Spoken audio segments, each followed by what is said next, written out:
What's going on, gardeners? It's Saturday, October 22nd, and it is a gorgeous fall day here on the southeastern coast of North Carolina. Today, I'm going to share with all of you my favorite fruiting shrub that I really think everybody should consider growing, but so few people are aware of this shrub. I wait all year for this plant to be ready for me, and it is finally ready for harvest, and I can't wait to share it with you right now. If you're new to the channel, please consider subscribing and hitting the bell to receive new video notifications, and check out our Amazon storefront and spread shop in the video description for a list of the gardening products I use and awesome custom designed apparel and other gear. Your support is greatly appreciated. And that plant is the Feijoa plant, more commonly referred to as Pineapple Guava.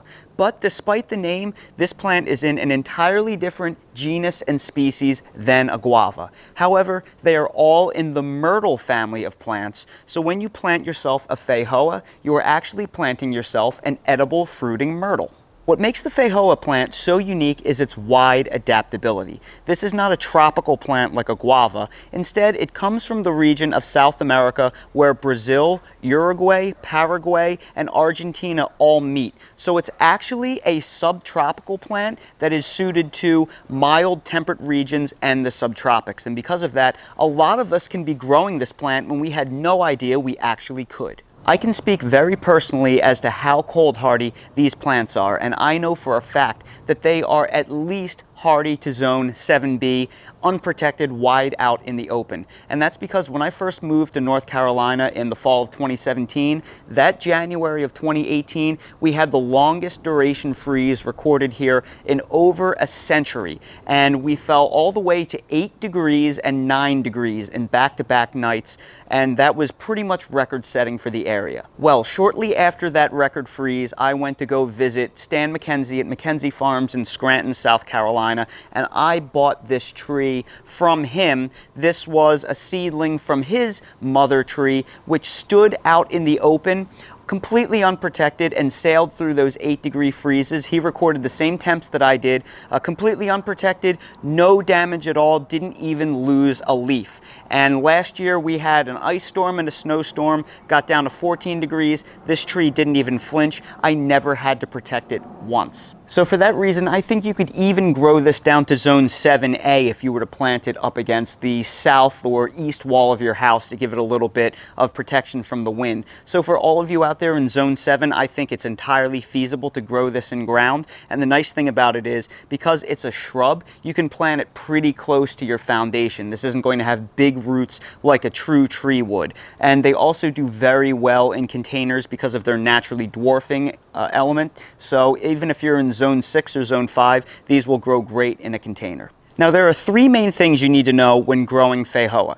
The first thing you need to know is whether the variety you have is self-fertile or if it requires cross-pollination, because some of the named varieties and some seedlings will require 2 genetically unique plants to cross-pollinate in order to hold fruit. However, there are several self-fertile named cultivars out there.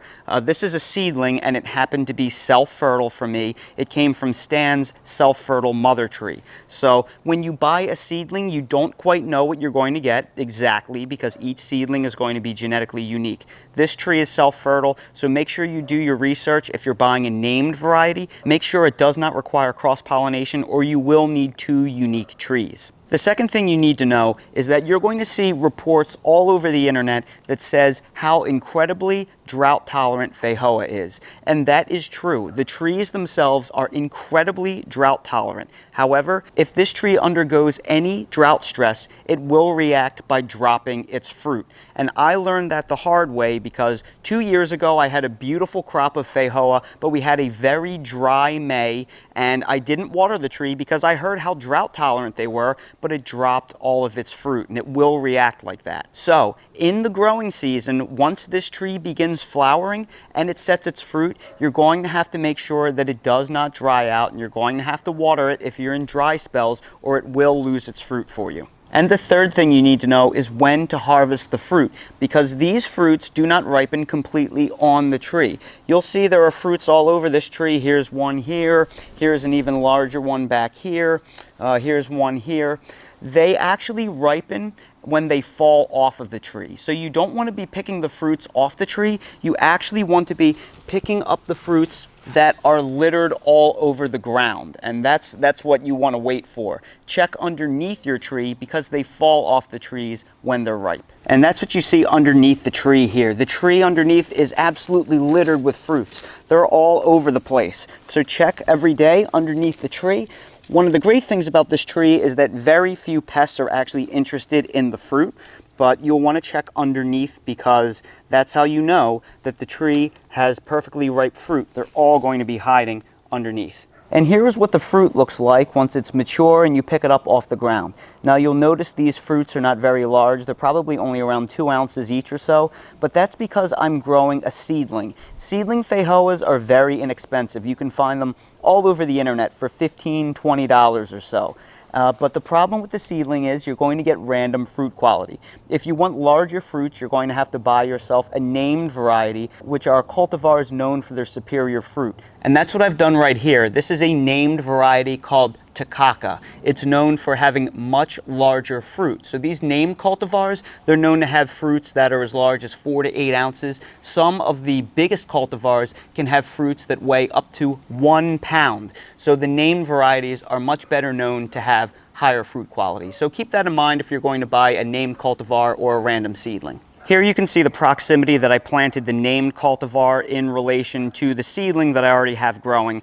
And these probably aren't close enough for good, adequate cross-pollination, so I will have to hand-pollinate them to get the best fruit set possible, because cross-pollinated fruit generally tends to be superior even on self-fertile trees. So keep that in mind. If you do this and plan this from the get-go and you want 2 trees, try to put them pretty close to each other. And here is what the ripe fruit looks like. This one is probably my largest one, so I'm going to go ahead and cut that open and give you a shot as to what the interior looks like. This is clearly going to be one of the most unique looking fruits you have probably ever seen. And when it comes to eating the feijoa fruit, you have 2 options. You can either eat the skin and the fruit itself whole and just take a bite out of it. It's all edible. Or you can take a spoon and you can scoop out the pulp, because the skin is a little bitter tart, whereas the fruit inside is a lot sweeter, so that depends on your personal tastes. So we will do this both ways, and remember, if you get yourself a named variety, you're going to have larger fruit than this, so it'll be a lot easier to scoop out the pulp. So first I will scoop out the pulp inside and just eat that plain. That is such a unique flavor. It tastes like nothing else that you've ever had. It tastes citrusy, it tastes melony, it tastes perfumey. It tastes like pineapple. It tastes like if you mix all of those things together. It is really wonderful, and the aroma is just to die for. You know, I keep saying, and I've said this before, this is like nature's Sour Patch Kid. If you've ever had a Sour Patch Kid before where it's candy, but it's also very tart, that's kind of like what this tastes like. Now you can also eat the skin.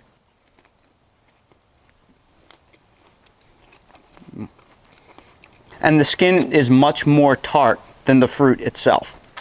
So when you separate the interior of the fruit with the skin, and you only eat the skin, it's not very good in my opinion because it's so very tart. But when you combine them together in one bite,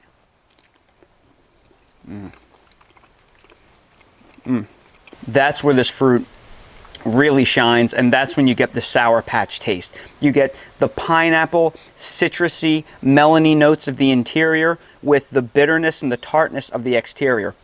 And you just have this incredible flavor explosion that all comes together in one big boom. Spectacular.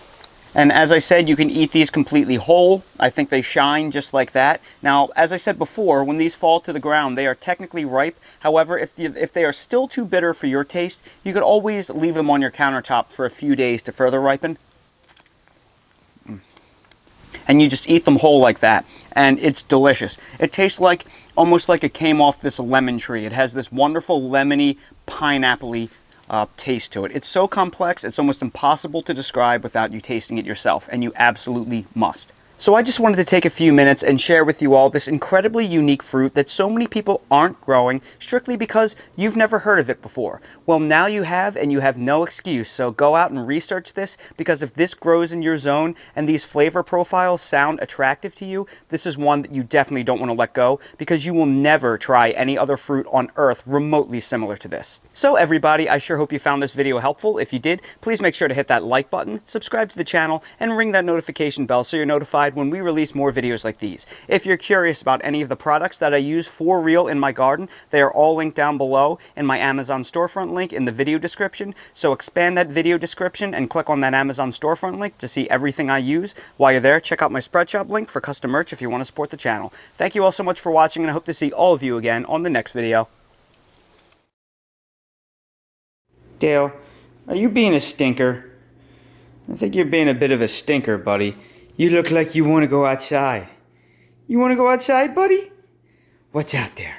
What's going on out there? You want to go somewhere? You want to go? Oh, your chewy box. Where are you leading me? Where are you? Oh, no, no, no. We're not doing that just yet, buddy.